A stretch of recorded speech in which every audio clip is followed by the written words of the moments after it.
Hola, ¿cómo están? Bueno, aquí estoy comenzando este video para la serie de videos de biografías que estoy haciendo de Ascendente Géminis.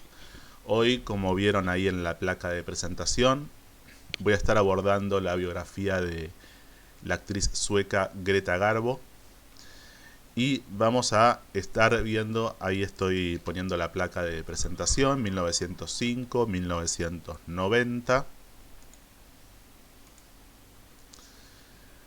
Este es el libro que tomo como referencia, como base, el libro de Anthony Gronowicz.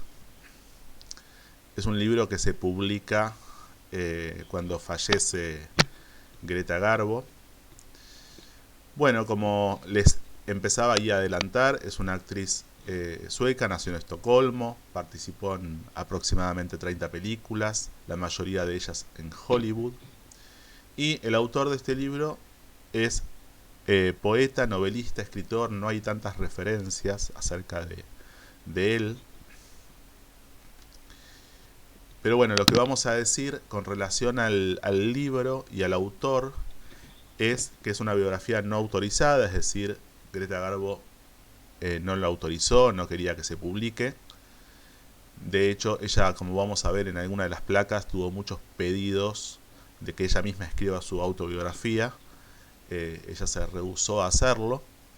Entonces, bueno, tener en cuenta eso, ¿no? De alguna manera es la visión de este autor, que además usa un recurso literario que es hablar en primera persona como si la que estuviera hablando fuera ella. Con lo cual siempre tenemos que tener en cuenta eh, que eso es solo un recurso literario y el que está hablando siempre es él, ¿sí? Cuando veamos frases o placas en las que supuestamente hable ella en primera persona. Lo que él argumenta es que fueron conversaciones que tuvieron y que tras esas conversaciones, él anotaba lo que habían hablado. Bien, siempre hay en toda biografía o incluso autobiografía, hay una ambigüedad con respecto a la temática de la verdad, de la exactitud. En este caso, creo que eso está un poco potenciado, ¿no? Por todos estos condimentos que les comentaba recién. Bien, ahí tenemos la carta con el ascendente en Géminis de Greta Garbo, con Júpiter sobre el ascendente. Eso es muy importante y vamos a ver todo un apartado del video que está relacionado específicamente con eso. Mercurio, el regente de Géminis, está en Virgo en la casa 5.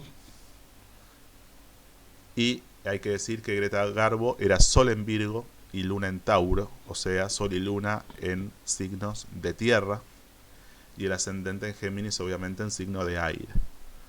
Ahí hay algo para tener en cuenta que tiene que ver con un poco la tensión o la inercia que la Tierra va a hacer siempre a un ascendente en aire.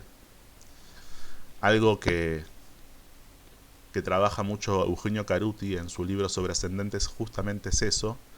Son los elementos que hacen tensión o inercia con el elemento del ascendente. En este caso, siempre el aire va a tener como casa 12 un signo de tierra, así las casas arquetípicas de agua, la casa 12, la casa 4 y la 8 van a ser arquetípicamente de tierra para un ascendente en el elemento aire. Con lo cual, además, si Greta Garbo tiene el Sol y la Luna en signos de tierra, esto se va a ver pronunciado. Y lo que les estoy adelantando, esta tensión que les estoy adelantando, es lo que se va a desarrollar y desenvolver a lo largo de lo que veamos en relación al recorrido, ¿sí? de la vida de Greta Garbo con eh, el aprendizaje del ascendente en Géminis en relación a las ansias de seguridad, de estructura, de solidez, de continuidad, de inercia, que son algunas de las características que van a ser de la Tierra, ¿no? De los signos de Tierra, que van a hacer tensión con esta cualidad más más aérea, más renovadora, más, en caso específicamente de Géminis, más lúdica y más flexible, que va a proponer este ascendente. Bien, vamos a empezar. Antes de empezar con las placas, voy a mostrar algunos videos. Hay un video de presentación, tomé algunos cortes de un documental sobre ella que está en YouTube. Voy a poner ahí la dirección en la descripción del video del documental para aquellos que quieran verlo. Y vamos a comenzar entonces con el corte de presentación.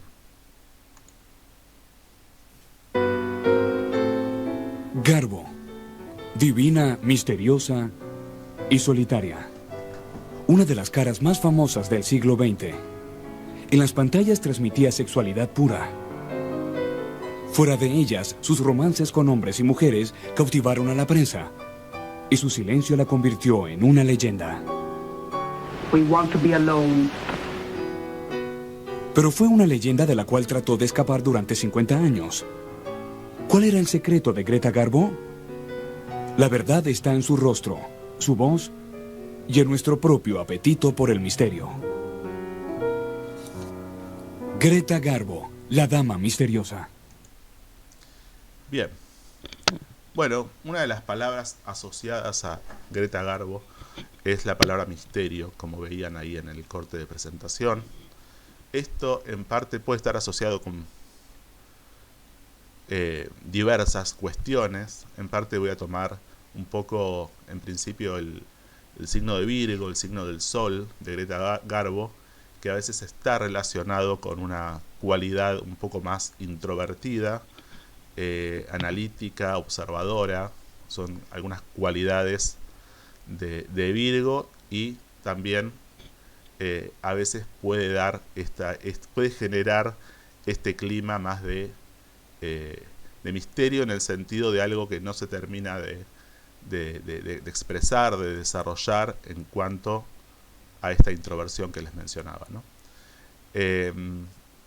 Bueno, hay otras cuestiones, entre ellas la potencia y la fuerza de la sensibilidad en ella, de lo que vamos a llamar en lo astrológico lo neptuniano. No voy a profundizar en eso porque vamos a ver, obviamente el tema es el ascendente en Géminis, pero hay que decir que en Greta Garbo me sorprendió la fuerza que tiene lo neptuniano, esto es, la imaginación, la sensibilidad, la capacidad de soñar, de fantasear, ella misma, y obviamente provocar eso en los demás, ¿no?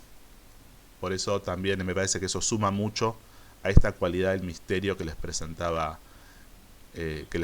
recién y aparecía en ese corte de presentación, ¿no? Bien, vamos con un segundo corte que va a tener que ver con las primeras placas que voy a mostrar. As a small child, she had this very sensitive skin. She said, I was born a very thin skin. And she said, I feel things so very, very closely. As a small child.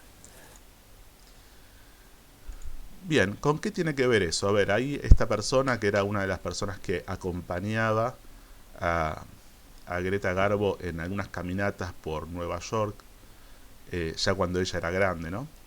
Le comentaba esto que decía, que referenciaba a esta persona, que ella le decía que desde muy chica tenía mucha sensibilidad, era muy sensitiva en la piel, sentía mucho, tenía como una piel, decía como piel fina, y me pareció muy interesante para relacionar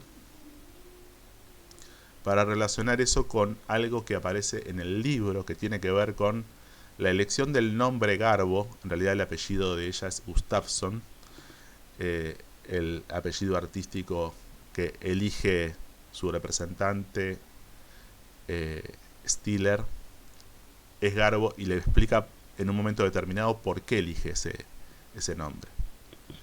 Entonces ella le pregunta, le dice que quiere saber cómo eligió el nombre. Por mucho tiempo no lo supo, y él le dice: la primera vez que te vi eras hermosa, pero tu hermosura aún no había sido refinada, eras una joven de comportamiento y de aspectos frescos y sencillos. Me dije a mí mismo, tengo que, y hay una palabra polaca que es como uwajgarbować, a esta joven. Ella le pregunta qué significa esa palabra. Y él le dice, es la palabra polaca que se emplea para designar el proceso de curtir una piel. Cuando se acaba de arrancar la piel de un animal, esta tiene un olor desagradable y no es muy útil. Hay que limpiarla y someterla a toda clase de procesos para producir un cuero de primera calidad, adecuado para fabricar con él los productos exquisitos, los productos más exquisitos. En mi casa, cuando me comportaba mal, mis padres decían, tenemos que, bueno, esa palabra, su piel. Me parece muy significativo esta elección del nombre y la referencia que hace de lo que significa, por varias cuestiones. Primero, por la afinidad o la correspondencia o complementariedad con lo que decía ella de su propia piel cuando era chica, esta cualidad sensitiva, ¿no? Y además, por la atención que vamos a ver en cuanto a la apertura o el aislamiento, ¿no? Que tiene que ver con la atención de la dinámica propia de su ascendente. Entonces lo que vamos a ir observando en relación a eso es cómo a partir ya del nombre elegido marca o determina algunas cosas que tienen que ver con lo que se va desarrollando a lo largo de su vida. Bien, estos son algunos de los puntos que tienen que ver con lo que vamos a ver. Vamos a empezar abordando algunos aspectos de la familia y de la vocación que se manifiesta muy tempranamente. Vamos a ver después varias figuras guía, que eso tiene que ver con esta posición de Júpiter sobre el ascendente que tenía Garbo. Vamos a ver también algo relacionado con los aprendizajes, las inquietudes intelectuales y sociales. La relación con su hermana Alba, ella tenía dos hermanos, Swan y Alba, pero específicamente vamos a ver algo que tiene que ver con su hermana Alba. Bueno, esta tensión que les mencionaba recién entre el aislamiento y la apertura, algo que todavía no desarrollamos, creo explícitamente o puntualmente en las anteriores biografías, que tiene que ver con una cualidad de Géminis relacionada con esto de lo andrógino, es decir, la coexistencia y la complementariedad, digamos, no dicotómica, no polarizada entre lo masculino y lo femenino, sino justamente conviviendo mutuamente, y el tema generacional que sí abordamos bastante en las anteriores biografías. Bien, familia y vocación. Ahí tenemos algunos datos de la familia, el nombre del padre, de la madre, los años en los que se casaron y nacieron los hijos. Digamos, ella nació en 1905, Greta Lovisa Gustafsson, la llamaban Keta. Vivió su infancia en Södermalm, un barrio humilde de Estocolmo. Ya desde muy chica le gustaba leer novelas de autores suecos y decía que la obra que más admiraba era una obra de Selma Lagerlöf llamada La leyenda de Gösta Berling. Vamos a ver la importancia que tuvo esta obra y esta autora para ella. Bien, hay una referencia en relación a la vocación, una frase que le dice el padre, ¿no? No te prives nunca de aquellas cosas que quisieras hacer o de las que quisieras disfrutar. Quién sabe, es posible que encuentres tu verdadero futuro en ellas. El padre fallece tempranamente, en 1920, o sea, cuando ella tenía 15 años.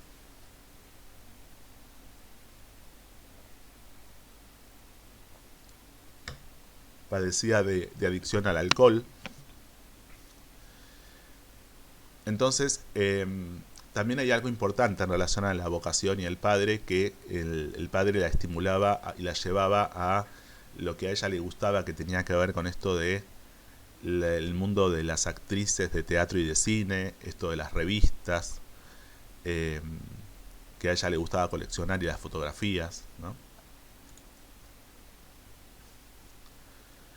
En cambio, con la madre había una tensión bastante marcada, que la podemos un poco rastrear en la carta, en la tensión entre la Luna y Venus, ¿no? Las dos facetas de lo femenino, la Luna la faceta de lo femenino maternal, Venus la faceta de lo femenino no maternal, digamos, erótico, y que tiene que ver con los valores individuales también.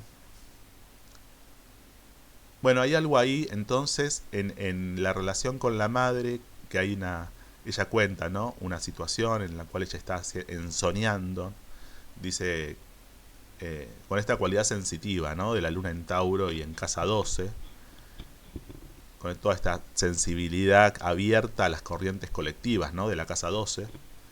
Ella dice, estaba danzando en un jardín de naranjos lleno de flores de aromas exóticos, canciones encantadoras y un sol suavizante.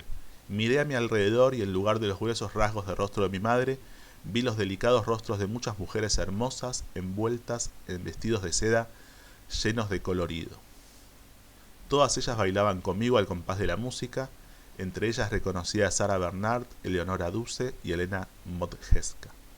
Estas son referentes, actrices referentes muy importantes para ella. Y vemos toda esta cualidad que les decía recién, taurina, en relación al disfrute de los sentidos, unida a esta capacidad de ensoñación, y en la escena la madre queriendo como despertarla, llamándola para despertarla, ¿no?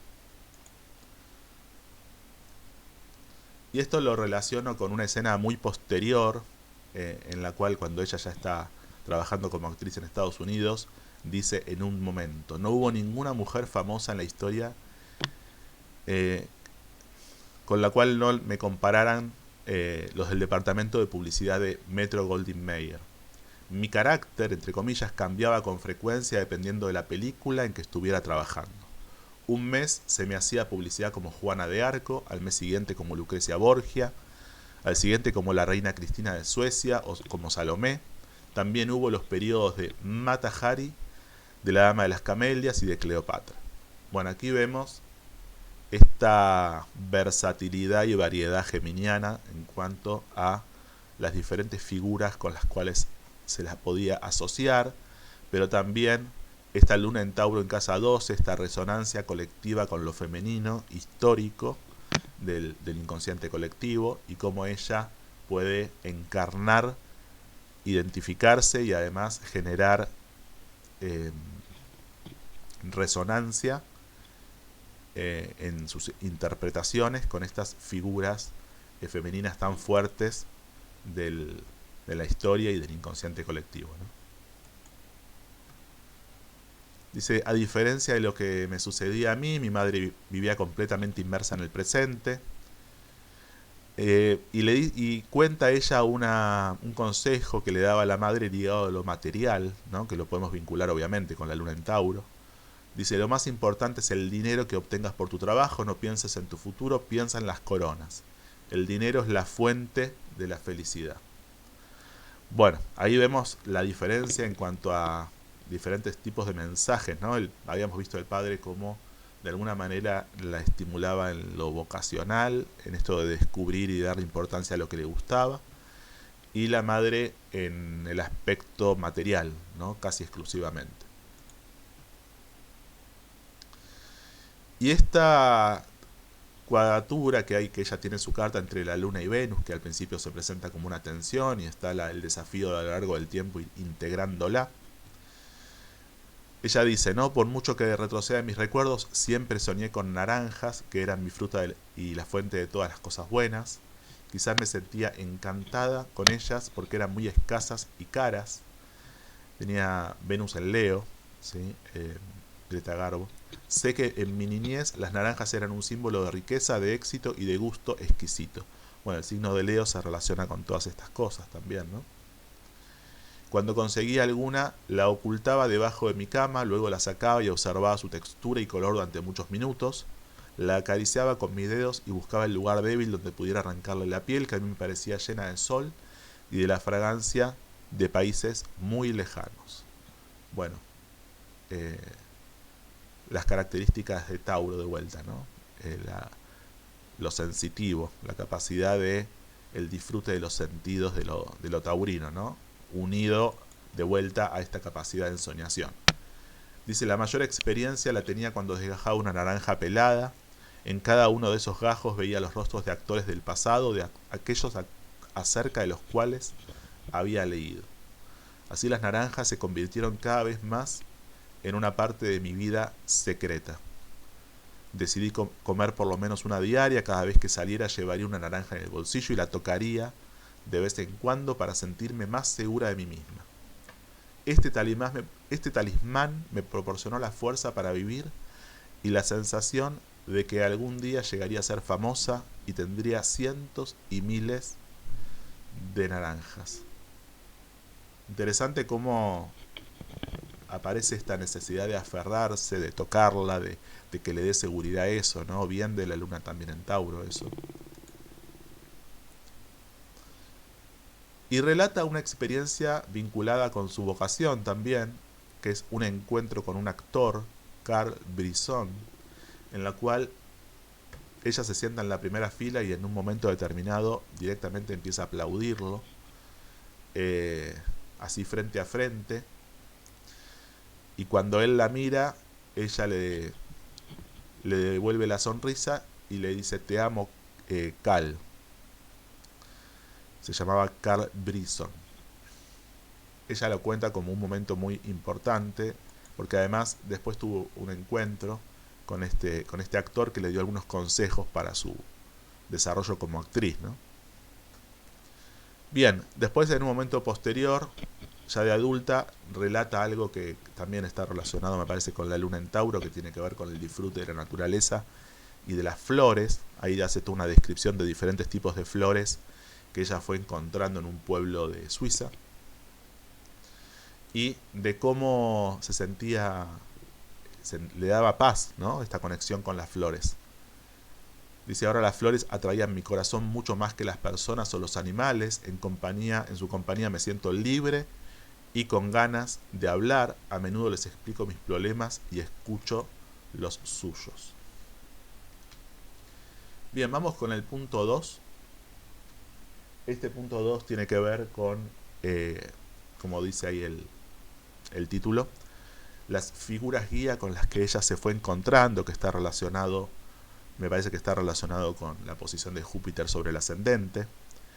Esta posición de Júpiter sobre el ascendente en general tiene que ver con la aparición de personas que de alguna manera abren un horizonte nuevo, un camino, una filosofía, una espiritualidad, algo que provoque un crecimiento, una expansión.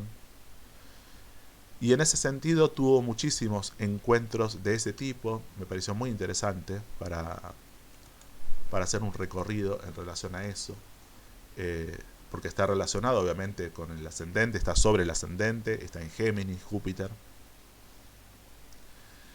La primera persona que me parece que se puede mencionar en este sentido es un pastor que no solamente le genera algunos contactos que va a tener que ver con su inicio como actriz, sino que además le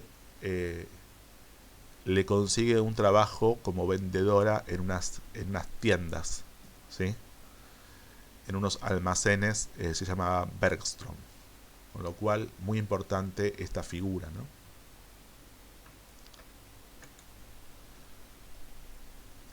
Después está otra persona, que era el capitán Lars Ring, que era una persona dedicada a la industria cinematográfica sueca y que estaba por filmar un cortometraje publicitario, que la convoca a ella y que le sugiere que tenía que presentarse para pedir una beca en la Academia Real de Arte Dramático, y le presenta a personas con ese fin, ¿sí?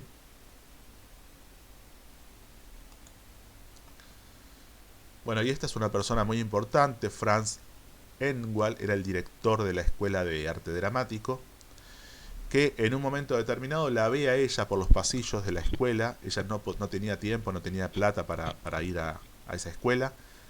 Entonces iba a ver a los actores, tenía ya algunos amigos allí.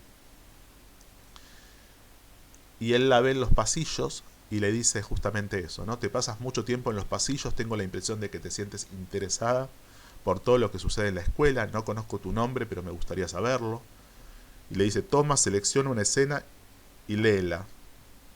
Brisson, este actor que mencionábamos antes, me dijo que tenías talento.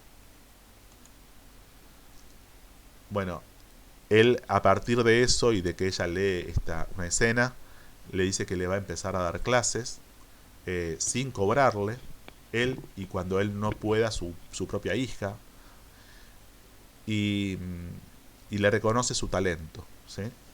Entonces dice ella, durante el verano de 1922, entre los dos me enseñaron prácticamente todo de la actuación, me dieron lecciones de lectura, dicción, movimientos escénicos. Y dice, empezamos con las obras de Lagerlöf, luego Sardou y Shakespeare. Ahí estamos viendo una foto de Lagerlöf. Entonces vemos la importancia que tuvo esta figura, ¿no? Esta persona, Franz Enwald. Dice, trabajé duro en esos textos y me pasé muchas noches sin dormir porque estaba decidida a conservar mi puesto de trabajo en los grandes almacenes. Ese trabajo seguía siendo la principal fuente de mi independencia económica y también me proporcionaba dinero con el que podía comprar regalos para Sidney y su padre. Aquí vemos la relación entre la luna en Tauro, la necesidad de independencia económica, la valoración de esa independencia y también esto, ¿no? De Venus en Leo en relación a los regalos, porque ella dice que quería elegir los regalos más exquisitos, más caros para agradecer, digamos, a esta persona y a la hija el hecho de que les estuviera dando clases. Dice, como creía que podía obtener esa beca si ellos me daban una buena recomendación, decidí comprarles regalos realmente caros. Y con ese fin le empezó a comprar algunos regalos en donde ella trabajaba, pero además los más caros empezó a robarlos directamente, ¿sí? A guardarlos, a esconderlos y a robarlos. Hay una persona que es el director del departamento donde ella trabajaba, David Fisher, que era alguien que en su juventud había estado muy interesado por el teatro, que de alguna manera se da cuenta de esto, la encuentra con esta acción de robar los regalos más caros o los vestidos más caros, y tiene una actitud empática y comprensiva en el sentido no de sancionarla, sino de hay algunas frases que les dice, ¿no? Le dice, hasta ahora había cerrado los ojos a esa clase de actividades, pero robar los vestidos más caros de la tienda, eso es algo que va más allá de toda posible comprensión. Le cuenta que de joven había querido ser actor y le permite o le regala esos regalos, pero con la condición de que ella no podía seguir ahí, no podía seguir trabajando.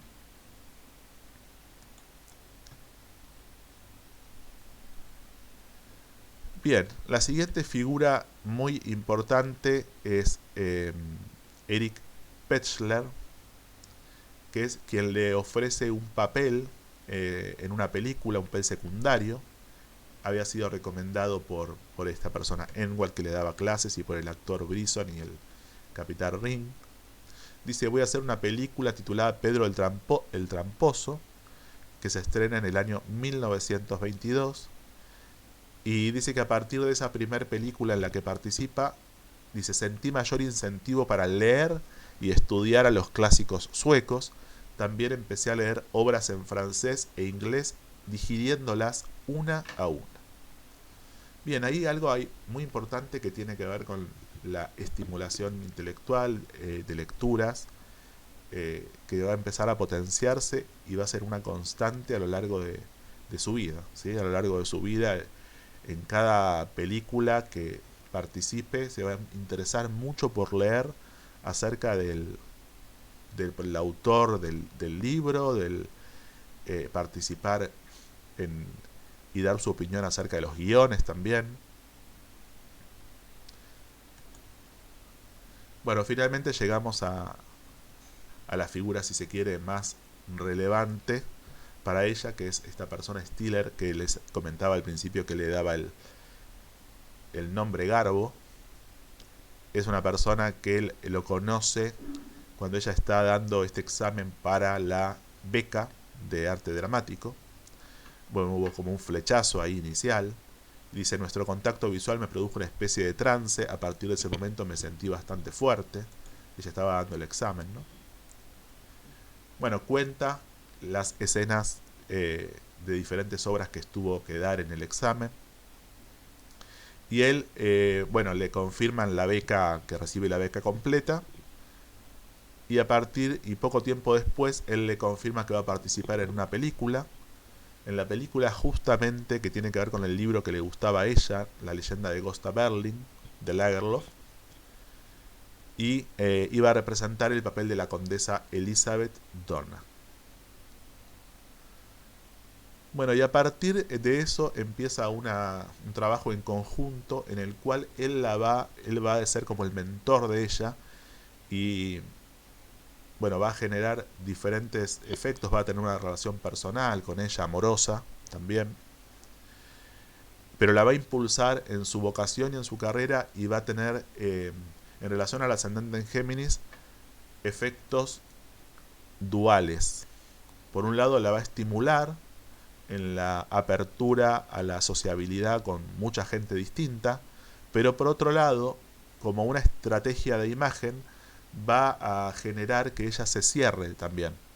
Él va a provocar que ella tenga como una imagen de misterio y eso va a implicar cerrarse en muchas interacciones sociales y reducir muchísimo su espontaneidad, ¿sí? O sea, por eso decía esto de efectos duales en relación al ascendente Géminis y a lo que propone lo geminiano como aprendizaje, ¿no?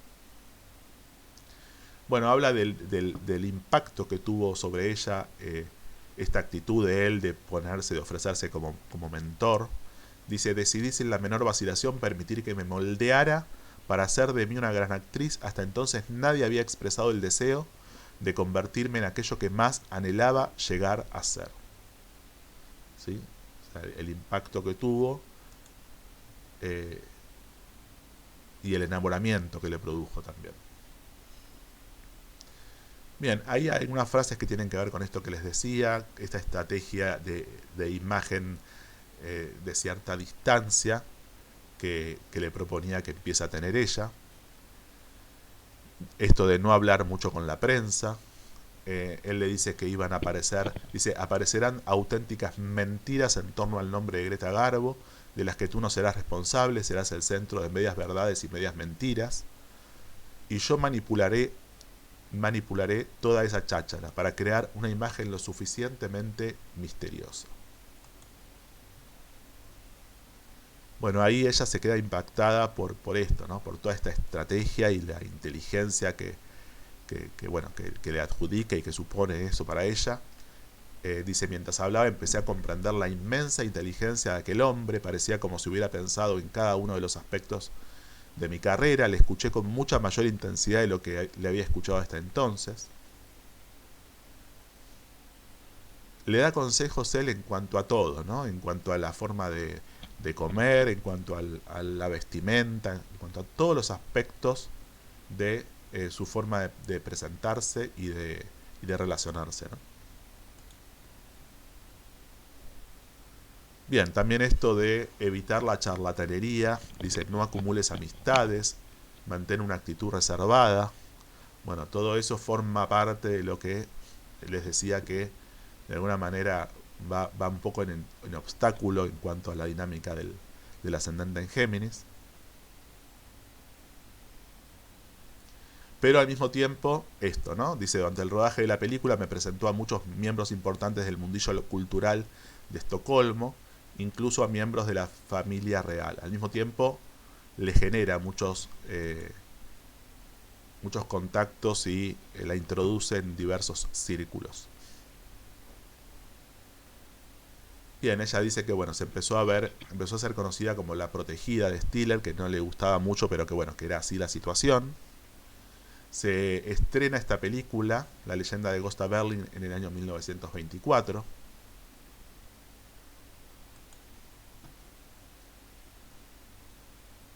Y la segunda película, la estrategia de él era filmarla en el extranjero. Entonces ella va relatando diversos viajes que fueron haciendo con ese fin. Esto de los viajes también muchas veces es una cualidad de los geminianos, la capacidad de conocer diferentes lugares, abrirse a lo distinto, a lo nuevo. Vamos a ver un corte de del documental que tiene que ver también con eso.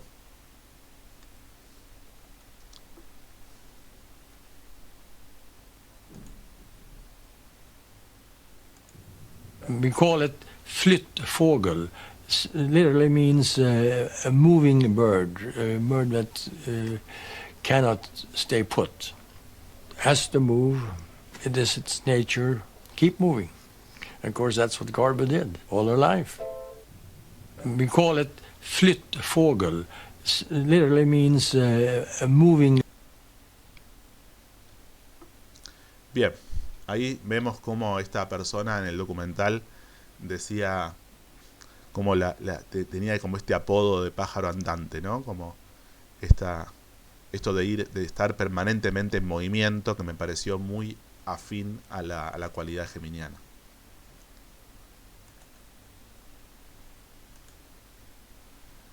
Bueno, referentes de ella, les había mencionado las actrices Elena Modjeska, Leonora Duse, Sara Bernard. Ella dice que leía muchísimo sobre ellas y que se interesaba en su experiencia, en su forma de actuar, que aprendía de ellas, pero también sobre de directores y de métodos de actuación y dirección de diversos directores, Sennett, Griffith, Chaplin también incluso.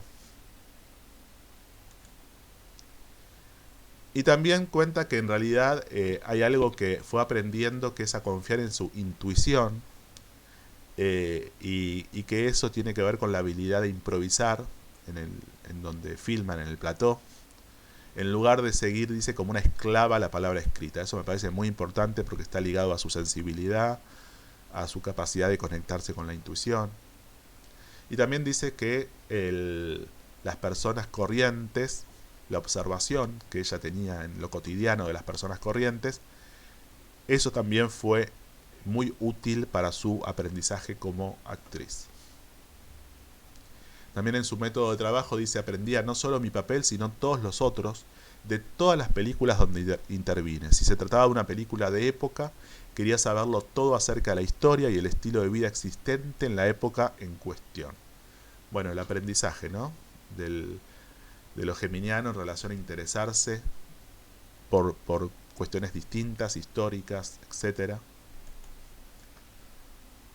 Y vamos a ver algunos directores que fueron importantes para ella, que le abrieron mundos y horizontes.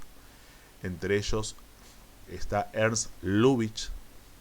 Dice: siempre estaba lleno de ideas y era un hombre elegante, chistoso y sabio.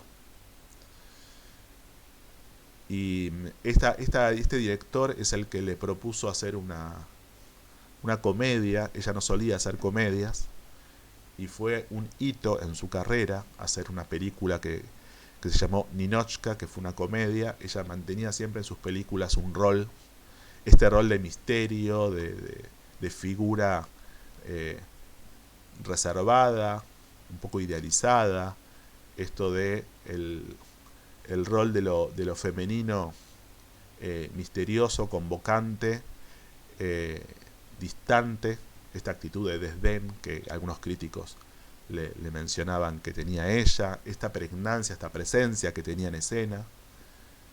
Entonces, animarse a hacer una comedia fue todo un paso muy importante, ¿sí? Y este director fue el que se lo propuso, y la comedia está en sintonía, ¿no?, con esta cualidad geminiana de lo lúdico, de algo más descontracturado, más liviano, más ligado al juego, a la risa. Por eso lo marco como algo tan importante, ¿no? Dice: se me acusó de no saber cómo sonreír, así que ¿cómo podía actuar en una comedia? Eso fue algo que le impulsó a aceptar ese desafío, ¿no? Esto que el tema de que la criticaban como que no sonreía nunca. Bueno, dice que fue un desafío muy difícil para ella participar en esta comedia, pero reconocía que estaban muy bien escritos los diálogos. Dice, intenté expresar no solo la realidad presente en las diferencias existentes entre las moralidades llamadas capitalista y comunista, sino también el alma de una mujer joven. Ahí subrayé eso, ¿no? La mujer joven, que siempre es una cualidad ligada a lo juvenil, ¿no? A lo geminiano. Es una película que se estrenó en el año 39, es una de las últimas películas que hizo. Y fue, como les decía, muy importante. Vamos a ver alguna referencia de un corte ligado a esa película, un corte de video del documental.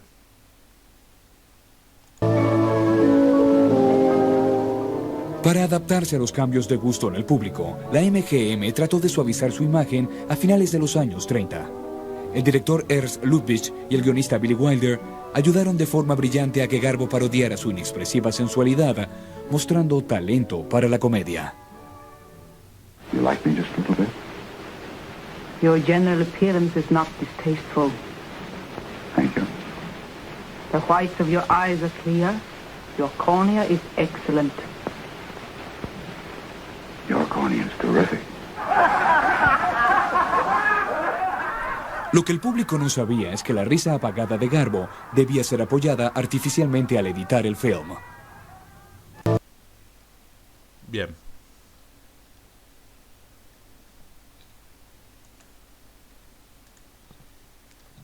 Bueno, otro director, Rouben Mamoulian, dice a él no le gustaba la forma en que otros directores me habían hecho mirar la cámara.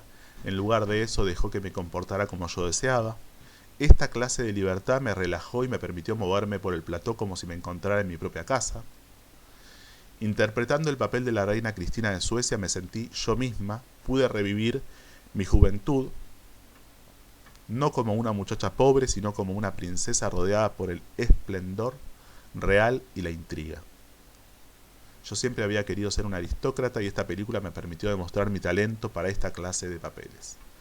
Bueno, la importancia de este director en el sentido de darle esta libertad también, con la cual ella se sentía tan cómoda para expresarse, y también la importancia de esta película en relación a la figura histórica, ¿no? De la reina Cristina, con la cual ella se identificaba y con la cual ella pudo, me parece también con esta luna en casa 12 ligada a lo inconsciente colectivo, encarnar, ¿no? el rol de este personaje histórico. Otro director, Clarence Brown, que ella le reconoce que la estimulaba constantemente a trabajar más duro y mejor, ¿no? y le reconocía esta confianza mutua que se tenían. Y llegamos a esta mujer, Mercedes de Acosta, con la cual ella tuvo una relación amorosa, pero que fue muy importante en el sentido de Júpiter, en el sentido de lo que es la filosofía de vida, que implica lo jupiteriano.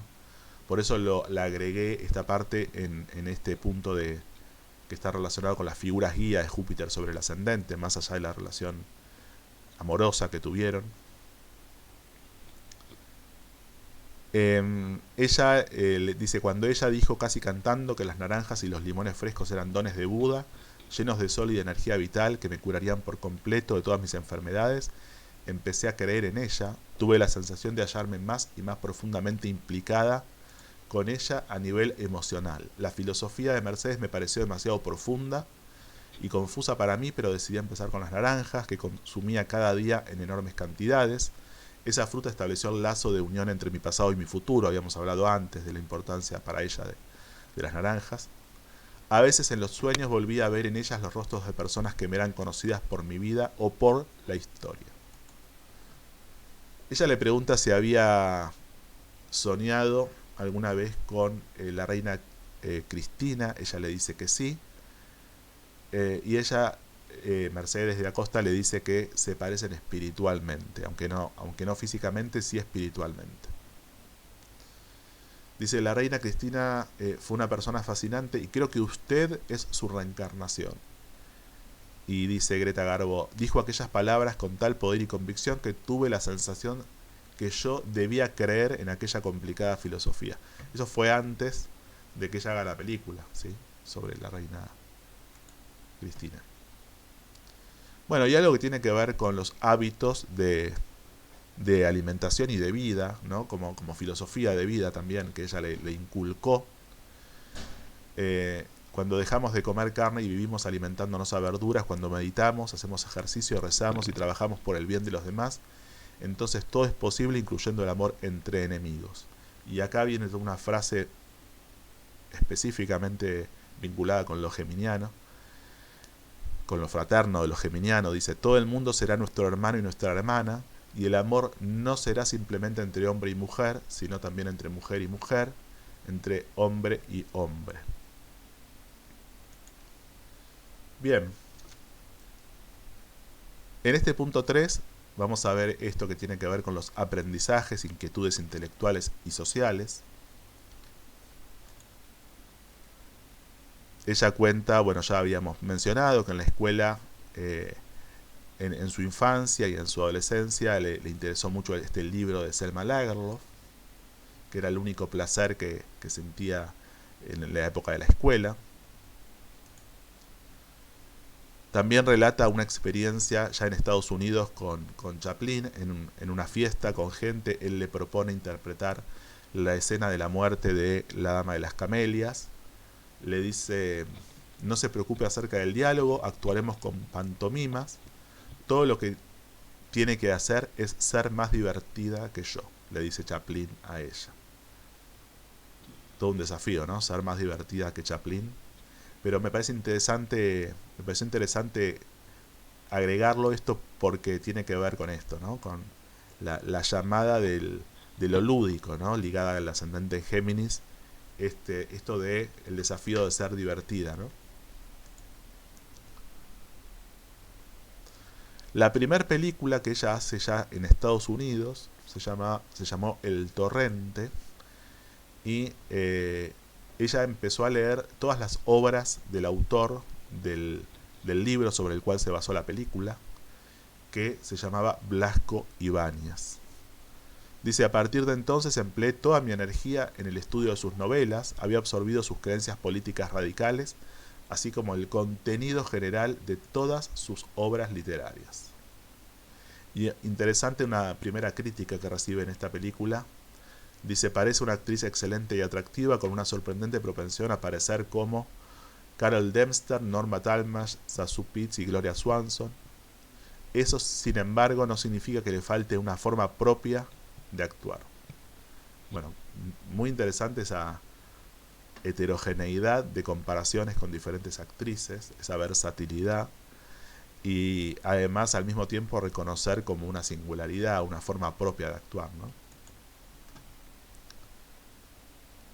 En la película de 1927, El demonio y la carne, ella dice que el papel de Felicitas resultó fácil para mí, se trataba de una mujer que sacrificó el amor a cambio de la comodidad y el lujo material, y dice, lo representé con cada músculo de mi cuerpo, como ella se sentía tan identificada con esto, ¿no? Con sacrificar muchas áreas de la vida en función de la comodidad, el lujo material, lo económico, esto de la imagen que habíamos hablado anteriormente. Bueno, otro actor muy importante para ella fue Tolstoy.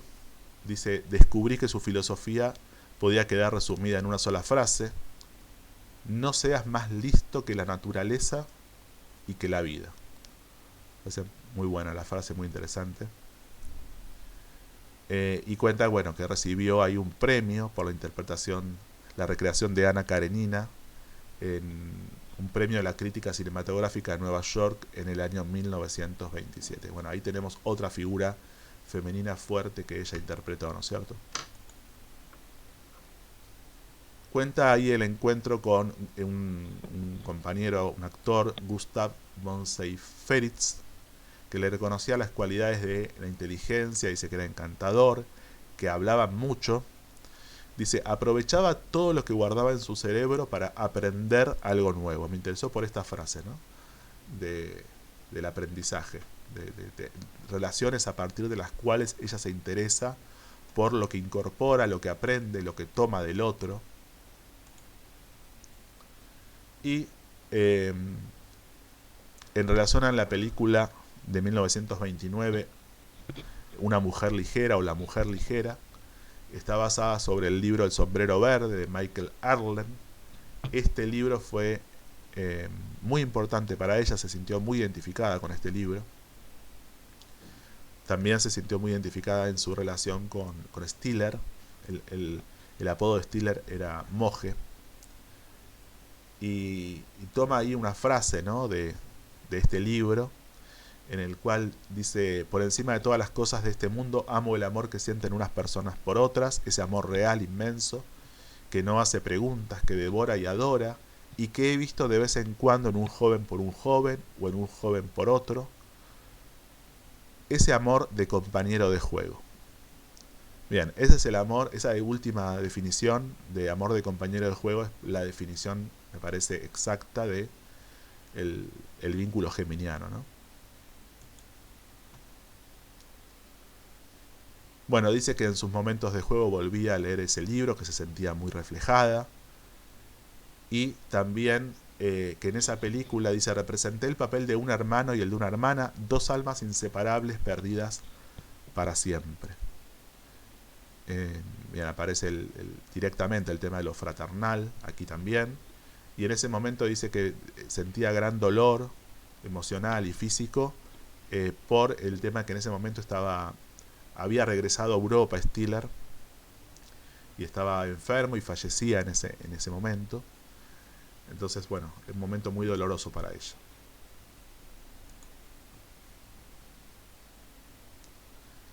Y acá vemos la tensión entre el deseo, el interés de lo nuevo, de lo distinto, de lo insólito. Ella dice: siempre me ha excitado leer o oír hablar de relaciones amorosas insólitas, de estilo de vida diferentes. La tensión de eso con lo más instituido, lo más convencional, que da seguridad, todo esto que decíamos antes, más asociado a la Tierra, a la Luna en Tauro, al Sol en Virgo. Dice: aunque había momentos en los que deseaba que todo fuera normal, seguía volviendo a pensar en el carácter de la mujer de esta novela. Dice: la moral de esta historia era sencilla: en nuestro mundo no hay lugar para el gran amor y una tiene que pagar con la propia vida para experimentarlo. Otro personaje y otro libro y escritor que fue muy importante para ella fue Eugene O'Neill, un dramaturgo estadounidense, y le impresionó mucho el libro Anna Christie de este autor, ¿sí? Dice: se trataba de un drama de la vida en el que el mar representaba la existencia humana y la niebla todo aquello que oscurece nuestra visión, de tal modo que no sabemos en qué dirección navegar. Y dice: tuve la sensación de que el papel de Ana había sido escrito para mí y me obsesioné con ella. Eugene O'Neill era para mí el dramaturgo estadounidense más interesante. Me sentí inspirada por su rebelión contra la vida vacía cultural de su país. Con Anna Christie me sentí por primera vez entusiasmada con un papel propuesto por los estudios. Ella trabajó largo tiempo, todo prácticamente el periodo que estuvo en Estados Unidos como actriz, contratada por Metro-Goldwyn-Mayer, ¿sí? Leí todo lo que O'Neill había escrito, no solo ese libro. Sería mi primer película hablada. Puse toda mi alma en el personaje de Ana. A veces creo que fue la mejor película en la que intervine. Bueno, vemos ahí la importancia que tuvo esta película para ella, ¿no? Interesante también que sea la primera película hablada. Este personaje y este autor que le interesó tanto, ¿no? Había un camarógrafo muy importante para ella que se llamaba Bill Daniels, que la filmó en la mayor parte de las películas que ella hizo en Estados Unidos. Decía que era una persona muy sensible, espiritualmente sensible, creía en el misticismo. Le gustaba mucho cómo la filmaba, cómo captaba su rostro, los planos que hacía. Y esta es la persona que le recomienda que lea a Luigi Pirandello. Dice, me dijo que me haría mucho bien leer a Pirandello, el dramaturgo místico y novelista italiano. La filosofía de Pirandello, con sus profundos tonos sobrenaturales, expresaba mucho mejor que yo mis propios pensamientos. Bueno, aquí también, ¿no? Como alguien le abre un mundo, una filosofía, lo que hablábamos antes de Júpiter sobre el ascendente, vinculado con esto otro de los aprendizajes y de las lecturas. Y a partir de uno de los libros de Pirandello, Como tú me deseas, ella hace una película, ¿sí?, con ese nombre en el año 1932. Bien, y lo reconoce como un maestro, ¿no?, a Pirandello para lo que tenía que ver con esto de los estados de ánimo y la filosofía. Y además, unos años más tarde, dice que otra de las figuras de referente para ella que admiraba intelectualmente y por su vida era Madame Curie, ¿sí?, que le fascinaba su vida, su tenacidad, su genio científico, y que bueno, que tenía ganas de filmar algo relacionado con su vida, ¿no?, que se sentía preparada para eso. Eso no llegó a producirse, pero lo interesante como también era una figura referente para ella, Madame Curie. Bueno, la película que mencionábamos antes, Ninotchka la comedia, es del año 1939. Ella dice, siempre andaba a la búsqueda de nuevos directores y guiones que me permitieran expresarme con frescura y en dimensiones novedosas. Bueno, esto sí, es una actitud abierta, una actitud que tiene que ver con esto de no estancarse, sino de estar permanentemente en movimiento y en aprendizaje, ¿no?, bien de lo geminiano. Bueno, cuenta el proceso con el cual se hizo la película, de la que hablamos antes, y la última película que ella hace se llama La mujer de las dos caras. Esta es también muy interesante para el tema de los geminianos, porque ella interpreta a una mujer y a su propia hermana, que muestran dos facetas diferentes de lo femenino, la esposa y la hermana, que presenta una dimensión más ligada a lo erótico, a lo sensual, y como ella en la película hace como una estratagema de encarnar también a la hermana para seducir a su propio esposo, ¿sí? Bueno, los estudios le proponen hacer esta película. El director era George Cukor. La convence de hacerla. Decía que le faltaba interpretar a la típica mujer estadounidense. Y dice, al leer el guión quedé absorbida en una reflexión sobre las mujeres en general y sobre la idea de que todas ellas tienen en sus almas algún sentimiento de prostitución y alguno de virginidad, ¿no?, diferentes facetas de lo femenino. Tuvo muchas críticas. Ella no estaba muy convencida del guión, no estaba cómoda en el desarrollo de la película, no quería hacerla en realidad en un momento determinado. La terminan convenciendo, tuvo mucha presión para que efectivamente la haga, y después tuvo críticas muy negativas. Dice, pero un coro de crítica adversa saludó a La mujer de las dos caras, en la que Garbo interpreta el papel de una esposa que intenta estimular el desvaneciente interés romántico de su esposo, aparentando ser su hermana gemela, mucho más sexy, como se da ahí literalmente el tema de lo geminiano, ¿no?, la hermana gemela. Al ataque de la prensa se añadió el del arzobispo Francis Pillman. La Legión de la Decencia de la Iglesia Católica condenó la película como peligrosa para la moral pública. El Time escribió que es casi tan frustrante como ver borracha a la propia madre. Bueno, aquí hay muchos tabúes de la sociedad en cuanto a lo femenino, ¿no?, en cuanto a al no reconocimiento de la dualidad de lo femenino. Por un lado lo materno, pero por otro lado la dimensión erótica de lo femenino. Una visión conservadora, me parece, en esta crítica del Time en cuanto a esta frase, ¿no?, de es casi tan frustrante como ver borracha a la propia madre. Hay otra crítica, en cambio, que habla sobre ella en general, de Kenneth Tynan. Dice, lo que uno ve en otras mujeres cuando está borracho es lo que se ve en la Garbo cuando está sobrio. Es una mujer aprehendida con toda la pulsante claridad de las juergas de mescalina de un Aldous Huxley. Contemplarla es adquirir una percepción directa y limpia de algo que, como una flor o el pliegue de una seda, es arrebatador, suave y hermoso en sí mismo. No se produce ninguna intrusión entre ella y el observador, más que la neurosis de éste. Bien, vemos en esta crítica cómo se reconoce en un sentido positivo lo que tiene que ver con esta dimensión venusina, erótica de lo femenino, ¿no? Y podemos agregar neptuniana, ¿no? Esto que tiene que ver con la imaginación, con la fantasía, con la sensibilidad a ese nivel también. Bueno, a partir de todas estas críticas negativas que recibe en esta última película, es la última película que hace, la de 1941, La mujer de dos caras, ella hace un cambio de estilo de vida. Dice que cuenta que en ese momento se propuso frecuentar otro grupo de personas y dice, necesitaba establecer una actitud más natural y sofisticada con respecto a todo lo que me rodeaba.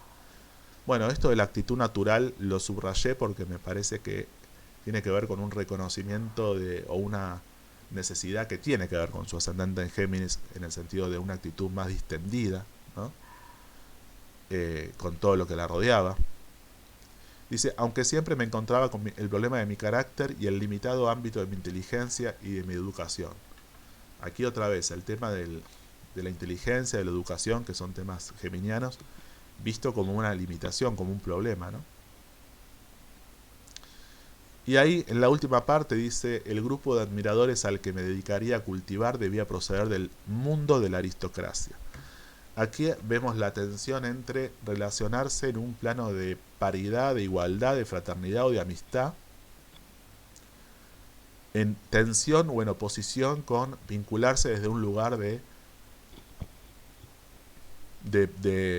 recibir admiración, ¿sí? Ponerse como en un lugar, como si dijéramos, superior no en un plano de igualdad, sino ser la admirada, ¿no? Ella de alguna manera le gustaba mucho ese lugar y es el que termina de alguna manera imponiéndose en su vida, ¿no? Dice, no podía ir a ninguna parte del mundo sin emplear un seudónimo. Bueno, ahí cuenta todos los nombres diferentes que usaba para alejarse, para ocultarse ante los ojos de extraños. Dice, pero lo cierto es que las miradas de admiración me estremecían de placer. Me hacía feliz que la realeza, los aristócratas, primeros ministros y otros personajes importantes buscaran mi amistad. Bueno, ahí esa necesidad de reconocimiento, ¿no? Y de la valoración de la aristocracia, de los lugares de poder también, el peso que tuvo eso en ella, ¿no? Que de alguna manera la termina limitando y rigidizando, ¿no? También tenía algunos espacios de recibir a algunos invitados de Hollywood en este cambio de etapa. Ella decía que quería saber un poco lo que decían. Cuenta que hablaban de cine, teatro, de arte en general. Y cuenta un poco la relación que tuvo con un compositor musical y director de orquesta, una figura llamada Stokowski, con el cual, bueno, cuenta que conversaba mucho, hablaba mucho, y que con la ayuda de esta persona, bueno, empezó a aprender mucho de arte italiano, hizo viajes con él. Y también dos personas muy importantes para ella fueron Valentina, que era una diseñadora de moda, a la que ella le compraba vestidos y ropa en esta nueva etapa, y sobre todo George Schley, que era el esposo de ella, con el cual ella tuvo una relación de tipo doble, ¿no? Como había tenido con Stiller, de ser como el mentor de alguna manera, el guía, una figura guía, y al mismo tiempo una relación amorosa. Dice que esta persona, George Lee, estaba deseoso de ayudarme a ampliar mis relaciones sociales. Yo me sentí feliz con él, con su carácter, inteligencia, amabilidad, encanto. Para mí representaba todo un mundo nuevo de experiencias. Y una frase que él le dice, ¿no? Ahora debes emplear tu tiempo en tu autoeducación. Debes vivir, viajar, mirar y jugar. Bueno, muy descriptivo, interesante, como en esa frase son casi todas cualidades geminianas que él trata de estimularle, ¿no? Sobre todo la última, jugar, pero también esto de mirar, conocer cosas distintas, viajar, y como esto de presentarle diferentes personas, tener nuevas relaciones sociales. Bueno, él dice que había hablado con su esposa, con Valentina, y había aceptado esto de que pase tiempo con ella.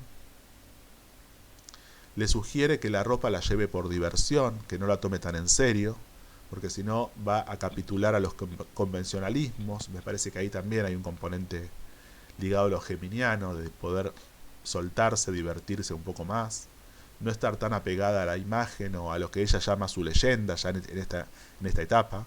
Ella quería cuidar mucho lo que implicaba esto de su leyenda, ¿no? La leyenda de su figura.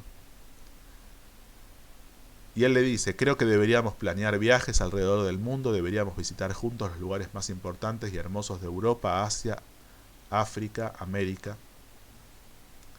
Bueno, aprende a través de él muchas cosas de arte, de historia, de pintura.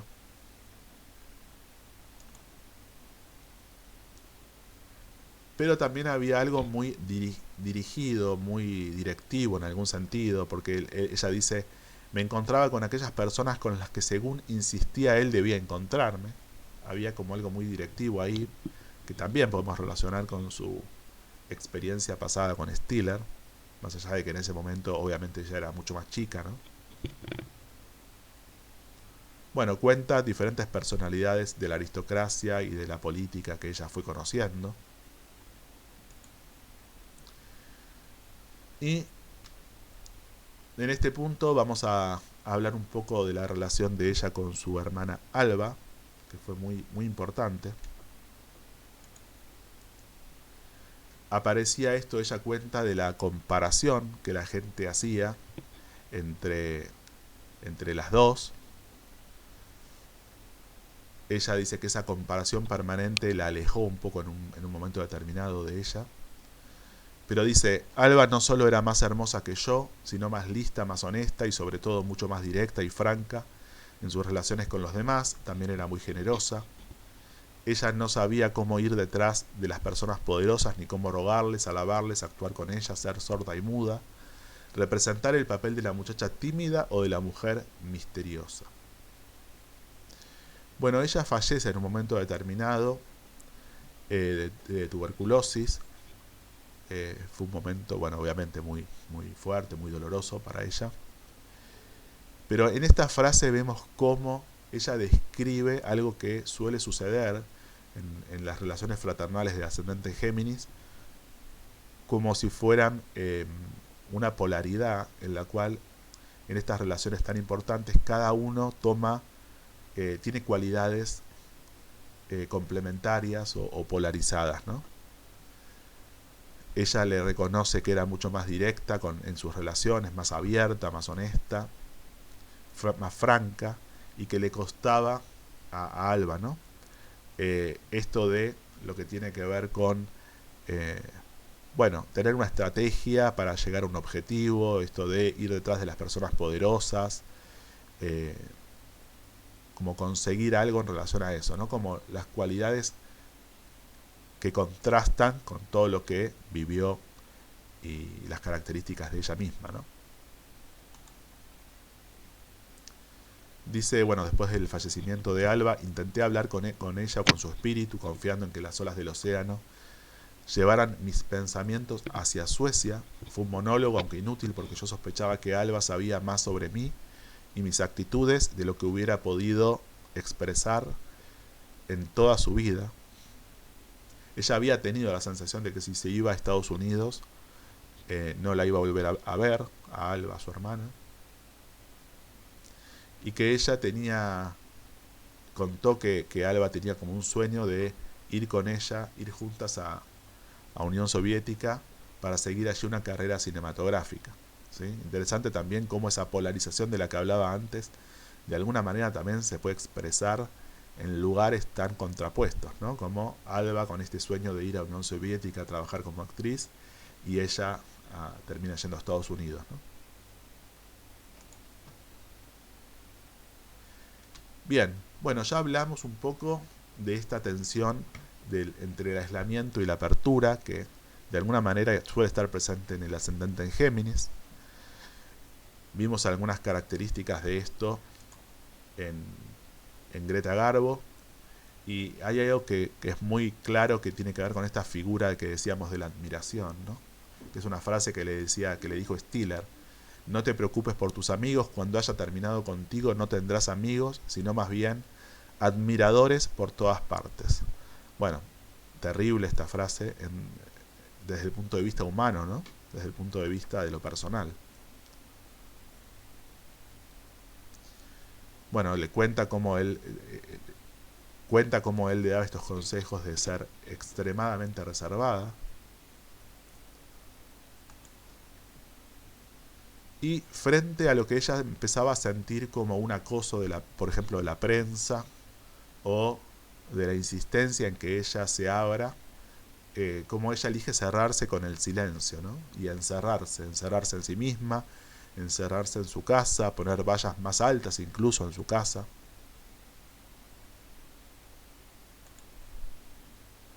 Y cómo se aferra a esto que ella llamaba su leyenda, ¿no? La leyenda de su figura, de su nombre, de su imagen. Cómo criticaba esto de lo que ella percibía como las habladurías acerca de ella. Y cómo al mismo tiempo reconoce una necesidad personal de vínculo, como más distendido, porque ella dice, soñaba con entablar amistad con personas en las que pudiera confiar, hablar y llorar, pero que en esos momentos, cuando aparecía ese deseo o esa necesidad, se acordaba de Stiller, y eso de alguna manera la alteraba, la perturbaba, ¿no? Le generaba desconfianza. Y aquí cuenta cómo, frente a lo que empezaba ya a ser como el acoso de la prensa, que la prensa, digamos, como profesión, tiene una significación geminiana muy clara, ¿no? Aparece esta actitud de ella de cerrarse, ¿no? De poner vallas más altas, de no dar su número de teléfono, de no dejar pasar a nadie, de que le escriban por carta. Y aparecen figuras que empiezan a aprovechar económicamente tener información de ella. Ella dice que mis sirvientes suecos habían vendido historias sobre mí. John Hilbert, que era un actor con el cual ella tuvo una relación amorosa, y cientos de otras personas se habían sumado a las habladurías. Todos estaban celosos de mí y de mi dinero. Ni siquiera en mi propia casa podía disfrutar de intimidad y paz mental, no podía escapar a ninguna parte. Bueno, el padecimiento de este aislamiento, ¿no? De este encierro que ella estaba eligiendo. Bueno, y cómo este encierro potenciaba lo que por fuera venía como necesidad de vínculo, ¿no? Como algo no reconocido tanto por ella desde la conciencia, no elegido, como es la dinámica del ascendente que a veces genera eventos, situaciones, vínculos, personas. De hecho, es esta frase, ¿no? Cada vez más personas querían verme, dice ella. Dice, desde miembros de las familias reales hasta jóvenes que invadían los estudios de la Metro Goldwyn Mayer. Incluso en una de las películas hacen construir altas pantallas alrededor del plató para no ser hostigada y no ser perturbada en su trabajo.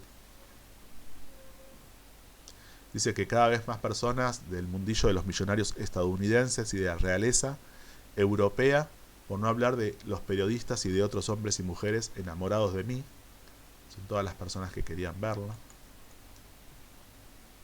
Y al mismo tiempo reconoce que a ella le gustaba como jugar el juego de eso, ¿no? De encantar, de que la admiren, de utilizar digamos, esa admiración que generaba para mejorar su carrera o para lo que tiene que ver con la parte económica.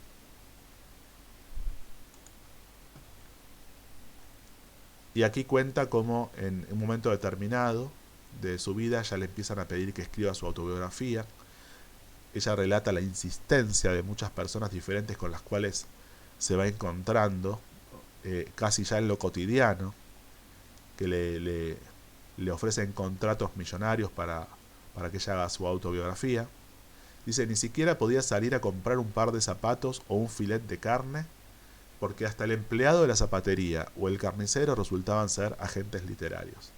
Bueno, muy cómica esa parte, ¿no? De cómo ya en lo más cotidiano aparecía esta demanda de que ella escriba, ¿no?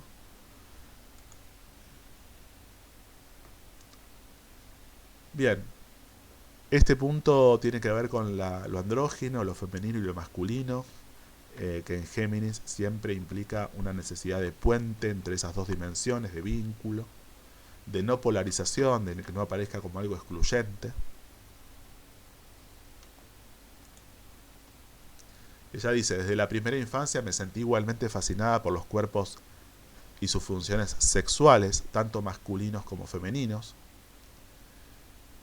Nunca me molestó el hecho de que experimentara sentimientos sexuales tanto por chicos como por chicas. En estas fantasías me imaginaba recibiendo caricias tanto de los chicos como de las chicas, pero cuando se trataba de situaciones reales, perdía los nervios y corría a ocultarme.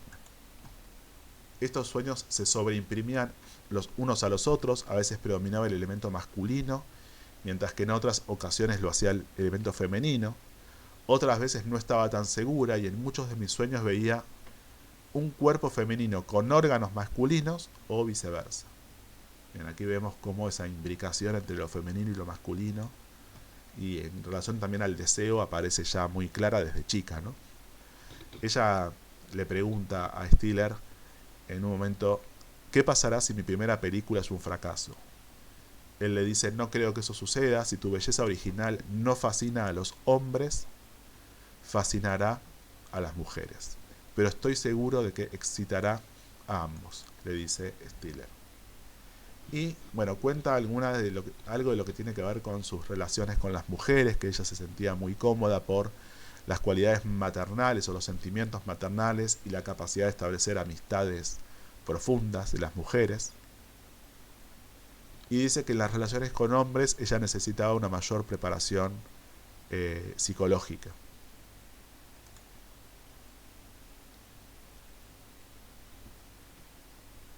Bueno, habla de su dificultad, o dice en esto de definir lo que tiene que ver con su gusto, su orientación sexual. Dice, en lugar de eso parecía más bien que me convertiría en una esclava de ambos sexos, no porque tuviera miedo a hacer una selección final, sino porque no podía ser nunca decisiva. ¿Sí? Aquí hay una ambigüedad que muchas veces es propia de lo geminiano, en esto de no elegir ninguno de los dos polos, sino que permanentemente esté ese vínculo, ese puente entre lo que aparece como polarizado, ¿no?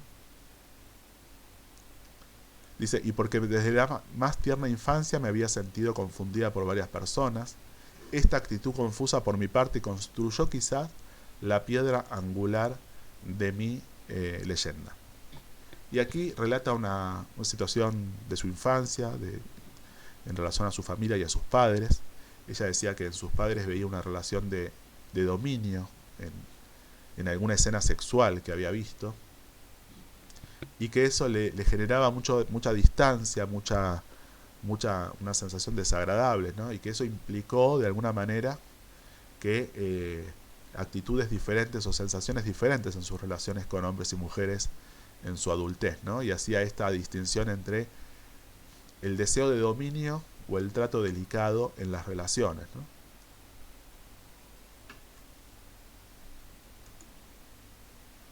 Y en este sentido, en las relaciones con las mujeres sentía esto que tenía que ver más con el trato delicado, con cierta ternura, y cuenta o va relatando algunos ejemplos de algunas relaciones. Uno es con Mary Dressler, que ella reconoce este tema de su sencillez, sabiduría, su calidez, su actitud amistosa y perceptiva, su apertura en relación a presentarle a otras personas, otras mujeres, Y dice, también me enseñó a no sentirme avergonzada por esa clase de amor. Y también cuenta que la estimuló a interpretar el papel de la reina Cristina, que también habíamos visto que lo había hecho Mercedes de Acosta, ¿no? Esta referencia a verla parecida espiritualmente a ella con esta figura histórica.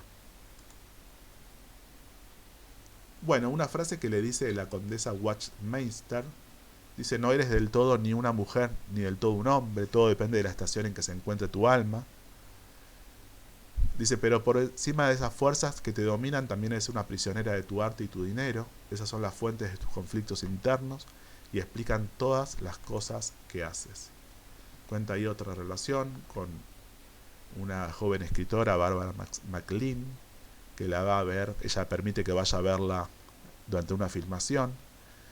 Dice, después de una escena en la que yo parecía vestida de hombre, vi que MacLean estaba fascinada conmigo. Al parecer ella no sabía cómo responder y se marchó. La seguí y le expliqué que no debía sentirse tímida porque aquello no era más que una película y no la vida real. Y en la parte final del libro habla en el epílogo el editor, que entre algunas cosas interesantes que dice, habla de la dualidad de lo femenino que encarna Greta Garbo en sus películas. Dice, hasta que llegó la Garbo, las mujeres que aparecían en las películas fueron siempre los objetos de juego de la trama, sus personajes y destinos estaban determinados por las exigencias de esta. Habitualmente melodramáticos, poco plausibles y siempre convencionalmente morales, eran buenas. Lillian Gish, Mary Pickford eran malas, las vampiresas desde Teda Vara en adelante, hasta que la Garbo reclamó el derecho a ambas cosas, o sea, a ser buena y a ser mala al mismo tiempo, ¿no? Ella aceptaba cualquier trama de castigo y moralidad que exigiera su personaje, pero para ella era una cuestión de suprema indiferencia. Desde el principio ella siempre pareció saber instintivamente que finalmente tendría que pagar el precio de la muerte o el exilio por sus pasiones. Bueno, como en su forma de interpretar, en su trabajo como actriz en las películas, ella no se polarizaba en este lugar de representar a alguien, una figura buena o mala, femenina, sino que integraba, incluía, hacía convivir diferentes facetas, ¿no?